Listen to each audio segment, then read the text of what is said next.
are joined now by Isaac Trotter. He is the national college basketball writer for 24/7 Sports and CBS Sports. Isaac, how are you this morning? Doing well. Thanks for having me. Good morning, Isaac. Good morning. Isaac, let's get started here in a place that I think is interesting. They happened to play last night, won a game against Michigan. How do you feel about the John Calipari experience at Arkansas so far? Well, it's been a roller coaster, that's for sure. I think a lot of people have some questions about what Arkansas is going to be this year. I think defensively for them, they have a really high ceiling. And then offensively, it's just like, how much have we adapted to the new age of college basketball where it's floor spacing, it's shooting threes, it's getting shots at the rim, it's limiting those non-rim twos. So far, Arkansas hasn't really done that. Their three-point rate has not been super high at times this year, but last night I think was a little bit of a step in the right direction. You know, that they shot 23 threes. They were getting to the rim a ton. You saw some defensive moments from them late in that game. We saw a different version of DJ Wagner, a guy who Calipari is really invested into a ton. So it's a fascinating dynamic here with this Arkansas team. I think they have as much talent as a lot of teams in the country, but they've just been very inconsistent so far. And this new group is starting to get healthy. We're seeing Jonas Adu start to play a little bit more. And Cal, to his credit, he started to adjust some things a little bit with his rotation. So I think the arrow is definitely pointing up, but I think a lot of people still have some questions about what Arkansas is going to be this year in a loaded SEC. So what do you think it is? I'm going to go to Tennessee last night, which only played with 8 scholarship guys, by the way, which is crazy. What do you think it is about the difference this year, allowing like Ziegler and those guys to play with much more pace than they did a year ago? Not nearly as deliberate on offense, which seems to kind of be playing to their strengths. No, that's a great point. You know, I think the thing that Tennessee's done a good job of is they just have added way more skill. Last year, I think there were times where it was Dalton Connect. You really trusted him. And there was a couple other like decent guys, but you know, especially in that front court, I wouldn't say it was the most skilled front court at times, especially when they were playing like a Toby Awaka at the 5. This year, I think they've done a good job of like getting an Igor Milicic out of the portal. That 4 is maybe the hardest position to find right now in college basketball recruiting and roster building. And he could pass, he can dribble, he could shoot, he could rebound, he can block shots, he can guard down the perimeter. That adds a different layer to your offense. So when your 4 can be mobile, they even move him to the 5 at times, and then they go with 4 guards with Kai Ziegler, Jemai Mashack, Chaz Lanier, Jordan Gainey. Like they have another big Kate Phillips who can really run the floor. Like you're starting to see more skilled size, and Tennessee has pivoted to like, hey, we can play 4 guards with a small ball 5 who can really shoot it a little bit and cause some problems. It helps when you have 2 absolutely elite defenders too, right? Kai Ziegler and Jemai Mashack, those guys, like, yeah, they might be 6'4" and 5'9", but like they are complete bulldogs defensively, and they rebound as well as for guards. So Tennessee's a really interesting team because they really haven't played anybody that's awesome yet. That'll change this week when they play Illinois. But they just look like a well-rounded machine. And for the second year in a row, you know, after getting Dalton Connect, they go get Chaz Lanier, and he's just a flamethrower too. Isaac, I know DB wants to talk about Illinois, but I do want to follow up on Tennessee here for a second. Like, does Rick Barnes get enough credit for the job he's done there? He sure gets a lot of hate. I know that. I'll say he was super maligned at Texas. I know he's been somewhat maligned at Tennessee as well, but the dude wins a lot of basketball games pretty convincingly for a guy that I don't know that everybody thinks is all that good. No, I think a lot of people had all of these assumptions about him as like, oh, he can't really get past that into that second weekend. And it's amazing how like the NCAA tournament is the most random event in sports. You cannot find something more random. But the moment that he gets the Elite Eight, suddenly, oh, Rick Barnes is a good coach. Everything's okay. Super similar to the things that happened with Purdue. Like, oh, Matt Painter's, he's a good coach now that he made it all the way to the national championship game. It's just not fair at times. So I think he has done a phenomenal job. And I think it illustrated last night. You know, Jim Larrañaga's on the sideline last night for Miami to give some real questions about, hey, where are they going? He's one of the elder statesmen in college basketball. His team looks a little bit like behind the times. Tennessee has adapted. They've evolved offensively. They take more threes than they've been taking before. They're still terrific defensively. They have an identity in the portal. They find the right guys in roster building. like Rick Barnes deserves a ton of credit for how he's changed to adapt to the college game. And this is 4 years in a row where Tennessee is top 10 on KenPom. Like, I think they're a legit national title contender. And you know, for Barnes, like, he's really proven that he's one of the elite coaches in the sport.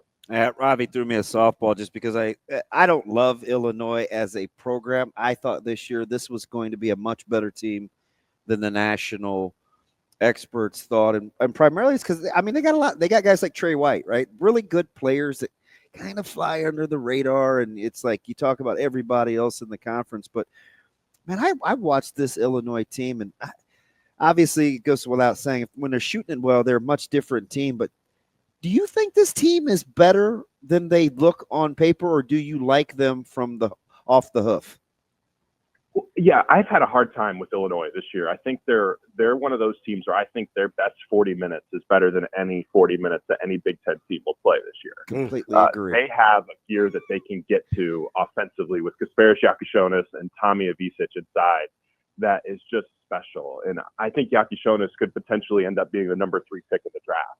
But they're also really young, and they're going to make mistakes, and it's going to be late in the Northwestern game, and they're going to take weird shots and have bad possessions and blow layups. And like, it just feels like one of those groups where it's going to be a little bit of a roller coaster, but when you get to March and you have this collection of talent, that can take you a long way. And I think a lot of teams feel that Illinois has the highest ceiling of any team in the Big Ten, and the Big Ten's wide open this year, but I don't think they're going to win the league. I think they're the most talented team.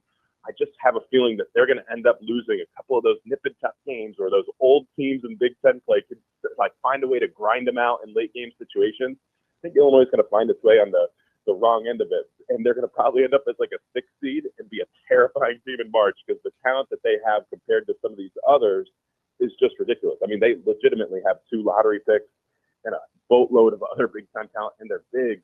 I think Illinois has the best shooting front court in the country with Avicic and Ben Rickhouse. They haven't necessarily proven it together yet at times, but that shooting that they have from those 2 guys is something that very, very few front courts can rival. Is KJ shooting close to 50% this year? That can't be sustainable for the way that he plays, is it? I don't know. He does a really good job of getting to his spots. He loves that little step back 3. And Illinois is interesting because last year's team, it was like every missed shot, it was like, we got to sprint in transition and try to score a bucket with Terrence Shannon and just flying up and down the floor. This year, it feels like they want to go a little bit slower to get KJ the ball. He really reminds me a little bit of like the Luka Doncic effect with the Mavericks, where it's like, hey, we got to slow it down. We're going to run a ton of pick and rolls with him. He's going to try to get to his step back. So yeah, I don't know if he's going to shoot 45% from 3, including 55% in the 2 Big Ten games this year.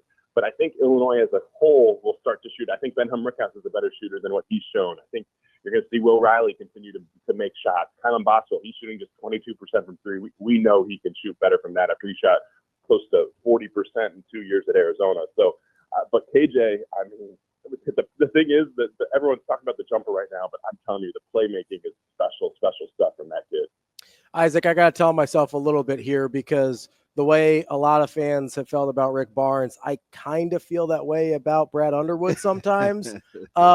Feel free to correct me if I'm wrong. I haven't totally been sold on him. I'm not a full-on hater, but I kind of sit there and I go, if there's a limiting factor to Illinois, sometimes I think it might be the head coach. Am I wrong? Am I right? What would be the limiting factor if I'm wrong? Yeah, I mean, I think that the jury is still out for some people in that regard. I think there's a lot of people that look at his in-game adjustments and be a little bit less like they want a little bit more. They want a little bit more in that regard. But I think Brad has done a decent job of changing his team. Like I said, last year was a very transition-heavy team. A few years ago with Kofi Coburn, it's a post-up-heavy team. This year, it's a ton of ball screens. So he's a little bit of like just a constant tweaker and changer of offensive personalities of just what his teams look like. They're not necessarily the same every single year. I think that's a good thing. But I think it's fair to have some questions about, hey, like if it's a mid-game adjustment, like are we going to be able to be flexible to find the right rotations?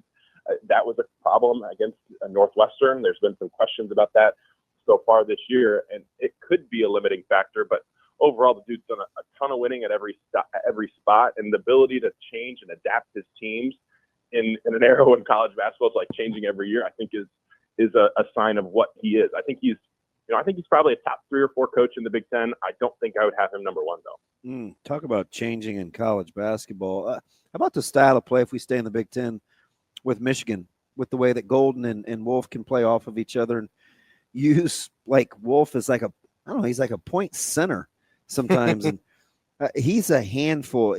Who needs to play well in addition to, if you assume Golden and Wolf are going to do that? Is it Gale Jr. or is it somebody else?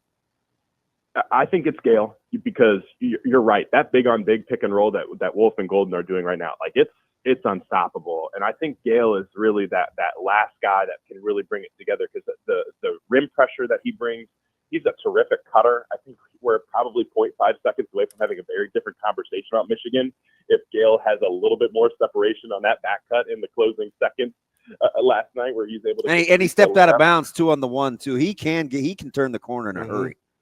He really can, and you just see him, like, he puts a defender on his hip, and it's just boom, he is gone.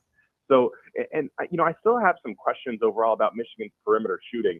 When they don't have Namari Burnett on the floor, they have lineups where they have no one who made 50 threes last year, and you can't say that about any other Big Ten team. And they haven't shot a ton of threes so far this season. At times, it's been like a turnover, but they create really good shots. So I think Gale's probably the right answer to that, but they also need a more consistent Trey Donaldson. He has moments where he looks like the best player on the floor. Then he has moments like against Wisconsin where he completely disappears. Then he has moments last night where he's really good when he's on the floor, commits a couple dumb fouls and has to sit for a while, and Michigan really misses him. So I think Michigan is really well coached. I think the playmaking that they have is really real, but I feel like some of these guards have to continue to assert themselves as legit, like, alpha type of guards. Donaldson wasn't that last year for Auburn. Ohio State, Ravi wasn't necessarily the alpha last year behind Bruce Thornton. If he can elevate into that tier, I think Michigan is probably, maybe the number 1 team in the Big Ten. We're talking with Isaac Trotter from 24/7 Sports. Isaac, as I'm looking at some of the top teams in the country, obviously Kansas was here in Omaha last week, and they continued kind of an alarming trend for me, not only in their loss to Creighton, but in their loss to Missouri as well, where their offense seems like a lot of standing around, a lot of dribbling, and a lot of not being sure if Hunter Dickinson really wants to be there. Like, when you watch Kansas, can you nail down what's ailing them right now? I think their wings are killing them. Like, it's a problem. I think I cannot believe that Diggy Coit, the transfer out of Northern Illinois, is playing as much or more minutes than AJ Storr, Rylan Griffin, and Zeke Mayo. Like, I can't believe it. I mean, everybody at Wisconsin could have told you that about AJ Storr. His shot selection stinks. stinks. Also in the Big Ten tournament last year had like a game where he goes for 30 points against Northwestern and just completely going off against teams down the stretch. And I'm like, if he just cuts hard at Kansas, he's going to get 12 points a game, because with all of the Phil self back cuts and running in transition, all of these things. But you're right. I feel like Kansas right now doesn't even know what they're good at. Like, Are we a pick and roll team? Are we an isolation team? Are we going to be a heavy post up team? Like, they just don't really have that feel. And I thought Creighton did a really good job of just packing the paint relentlessly with 4 defenders to force them to shoot jumpers. I think it helped a little bit that Rylan Griffin was out, but even he hasn't looked like himself yet. And they loved him out of the portal. They thought he was going to be a guy that could come in and make 73s for them this year at a 40% clip. So this is a group that we've seen their ceiling, right? That win over Duke is going to age really well, especially when Dickinson wasn't on the floor for the final 10 minutes.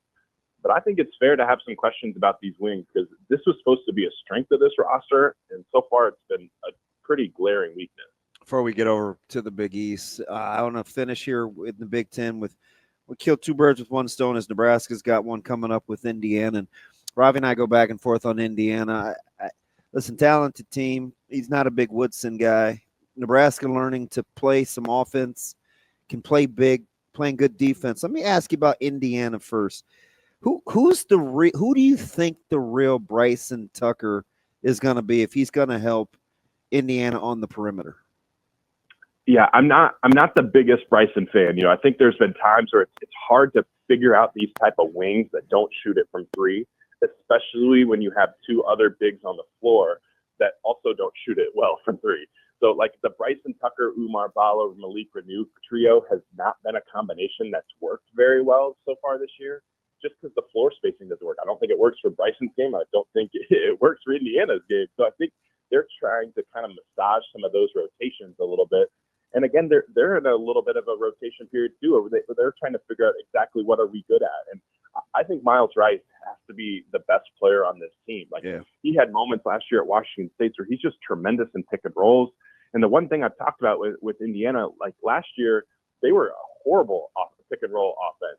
Last year they played big and they were horrible on the glass. Like those two things cannot stick this year. Like they have to be better on the glass. So far they have, and their pick and roll offense just has to be more dynamic.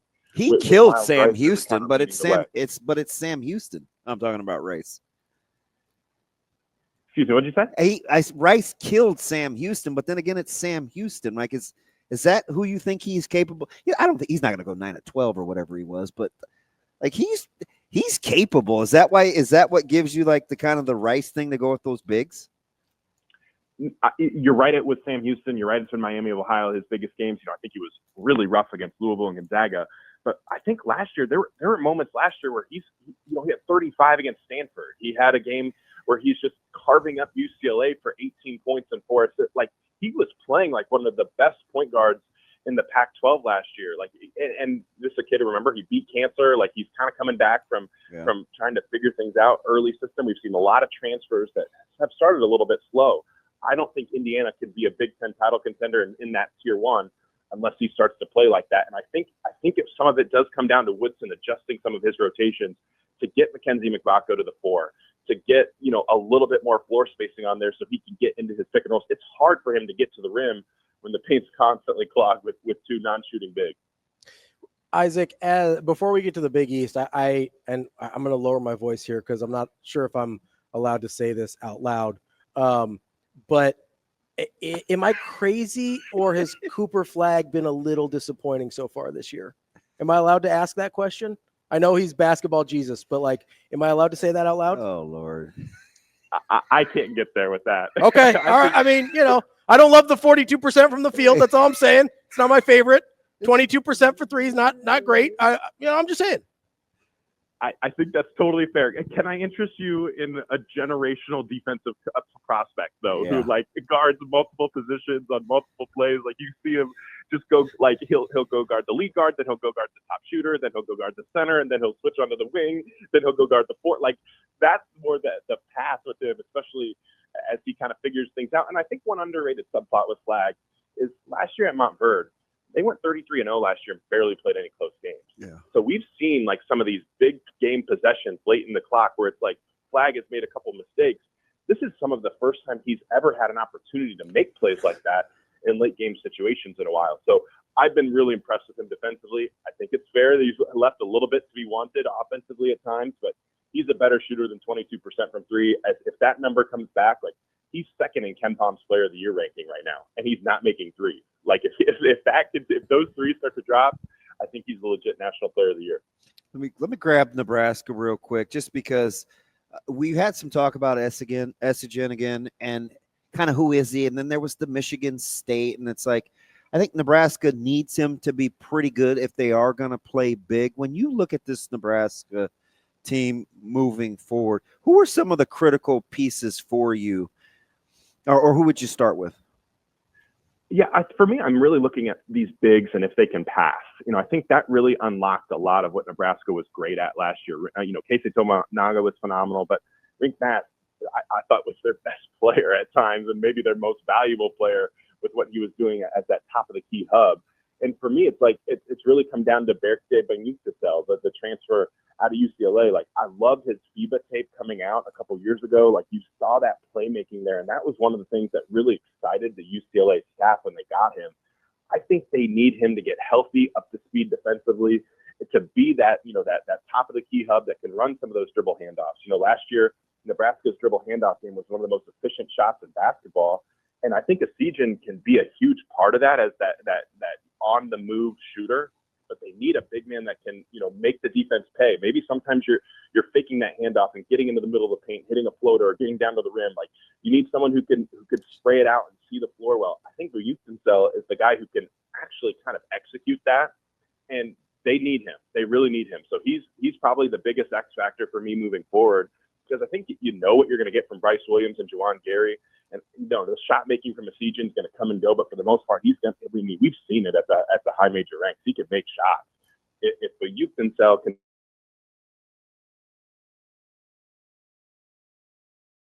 come back out, I'm not saying he is that yet, but if that type of version where you're talking about him as like a potential guy that could play in the NBA one day, I think the conversation around Nebraska really changes. Isaac, let's stay in state here. We mentioned Creighton a little bit when we were talking about Kansas, but they've had kind of a strange year as well. Kind of get off to a hot start, hit a little skid in Vegas and against their in-state rival Nebraska, and then go on a 3-game winning streak, including beating number 1 Kansas. But in the midst of that, they lose Pop Isaacs for the year as well. Do you have any idea what to make of Creighton at this point in the year? None. Yeah, I don't. It's going to be interesting. And then you have the Fedor thing just sitting out there, and nobody knows what's going to happen there either, which is also a total game changer if it happens, right?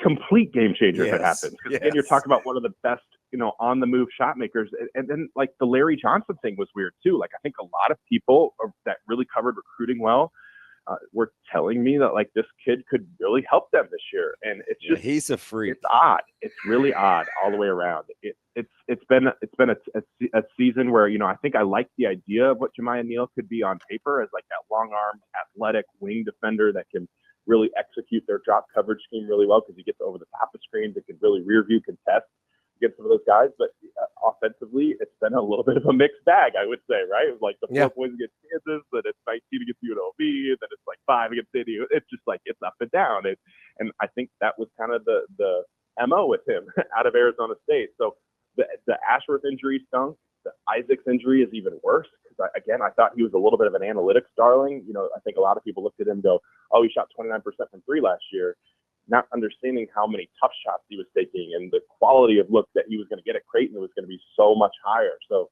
I don't know what to feel about them. I thought this was maybe the best team in the Big East starting. I think everybody put UConn 1. I was kind of pushing I thought that Creighton could potentially get to 1 if Zujic could get healthy or get cleared and if Isaacs was healthy all year long. But now I'm just looking at this group what are they going to be awesome at? I'm sure Greg McDermott will figure it out, but this is not the team that I was expecting to see in the preseason. How close is and I get it what you just said about UConn. Is that who you're are they right now who you're closer to? Are they closer to who you think they're capable of being? No, it's a great question. I think lately their rim defense has gotten a lot better. They were turning Texas's water off at the rim.